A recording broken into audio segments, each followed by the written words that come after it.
Harford County Sheriff says through DNA evidence, local police and FBI agents were able to arrest Victor Antonio Martinez-Hernandez in Tulsa, Oklahoma last night. According to officials, Martinez-Hernandez entered the U.S. illegally last year from El Salvador, where he was wanted for murder. During today's press conference, Sheriff Jeff Gaylor had this message for the White House.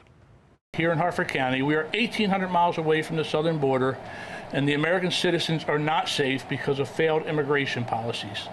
This is the second time in just 2 years that an innocent Harford County woman has lost her life to a criminal in our country illegally. Martinez-Hernandez's arrest comes nearly a year after Morin's tragic death, and tonight we're learning more about how investigators were able to track her alleged killer down, plus his alleged connections to crime spanning thousands of miles. August 5th, 2023, the death of 37-year-old Rachel Morin, a mother of 5, rocked the Harford County community. Her body discovered along the Ma and Pa Trail in Bel Air. Today, Rachel's murderer is no longer a free man. 10 months later, police announcing the arrest of 23-year-old Victor Antonio Martinez-Hernandez, charged with first-degree rape and murder. Hopefully, he will never have the opportunity to walk free again. Police say the suspect is a citizen of El Salvador who illegally crossed the border in February of last year after allegedly murdering a woman there a month prior. In March 2023, police say he brutally attacked a 9-year-old girl and her mother in Los Angeles. He's seen leaving the home in this surveillance video police released in August. The FBI says they were able to trace his DNA to potential family in El Salvador, even traveling to the country to help identify the suspect. The lead we received was related to DNA evidence and allowed investigators to finally put a name to the image of the suspect in the video from Los Angeles, which we released 2 weeks after Rachel's death. After we had the video, we knew what he looked like, but we didn't know who he was. Police and the FBI tracked him from Prince George's County, Maryland to Tulsa, Oklahoma, where he was arrested last night. Victor Hernandez did not come here to make a better life for himself or for his family. He came here to escape the crime he committed in El Salvador. He came here and murdered Rachel, and God willing, no one else. But that should have never been allowed to happen. Here in Harford County, we are 1,800 miles away from the southern border, and the American citizens are not safe because of failed immigration policies. Harford County Sheriff Jeff Gaylor says the suspect has known gang ties and a red notice for his arrest in El Salvador. They also believe he may have had connections to the D.C. area, which brought him close to Maryland. Whether Morin's death was a crime of opportunity or more, Gaylor says it's too soon to know. At this point, there's nothing to indicate that anyone other than him was involved.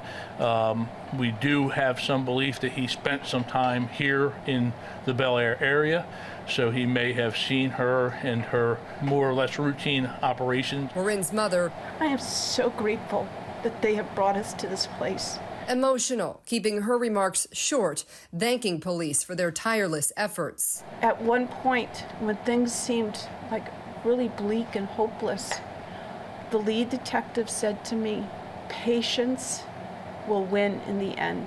And they've been diligently working very hard, and they've been patiently working through all the leads. And it's because of that that we have an arrest today. The suspect will be extradited back to Maryland for prosecution, and Gaylor says he hopes will never leave the state again. I never want him to leave Maryland again. I want him to die in a Maryland jail. We don't have the death penalty, so I just hope he spends the rest of his days there.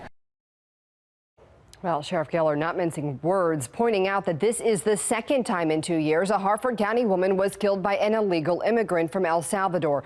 In July 2022, police say a 17-year-old migrant who they say was an MS-13 gang member killed 20-year-old Kayla Hamilton.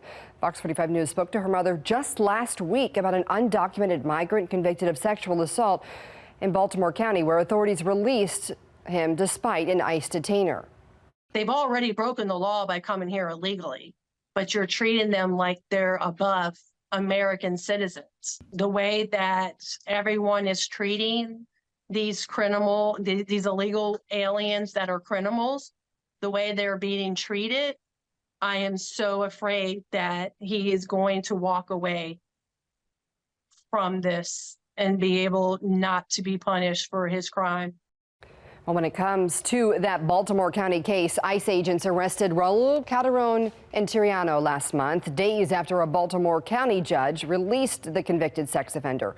Fox 45 News pressed the county executive on the county's policies when it comes to honoring ICE detainers. Last week, he said the county came to an agreement with ICE to try to give the agency more notice before they release suspects with detainers. In Baltimore City just last month, authorities arrested an illegal immigrant wanted for manslaughter in the Dominican Republic. Because Baltimore is a sanctuary city, though, local law agencies are barred from assisting federal officials in enforcing federal immigration law. And in Howard County last week, Fox 45 News cameras were there when ICE arrested a 36-year-old Honduran national who had already been deported twice. Charging documents say he was arrested for selling $400 worth of cocaine to an undercover cop. A Howard County law bars local law enforcement from complying with ICE, even for those convicted of crimes. Maryland's ICE director says so-called sanctuary policies like those put communities in danger. So you're just going to let a murderer, a gangbanger, somebody who was arrested by the local police for shooting at a vehicle, and you're going to let that guy go back into his community? I can't even imagine what the average voter would really think about not cooperating, turning people over from a jail to ICE. Well, Maryland's ICE director tells Fox 45 the agency's job is often misunderstood. He says under the Biden administration, they only arrest people charged or convicted with a crime. Data shows the Maryland ICE field office has taken in more than 100 sex offenders so far this year, the most of any ICE field office nationwide. We're only out for the worst of the worst. So even some of the advocacy groups that used to give elected officials a really hard time about working with ICE, they've really dialed back as well, because they know what we're doing is also creating a safer place for the rest of the undocumented community, right? That's the number one victim of crime of these, people who are here unlawfully, is the other undocumented community.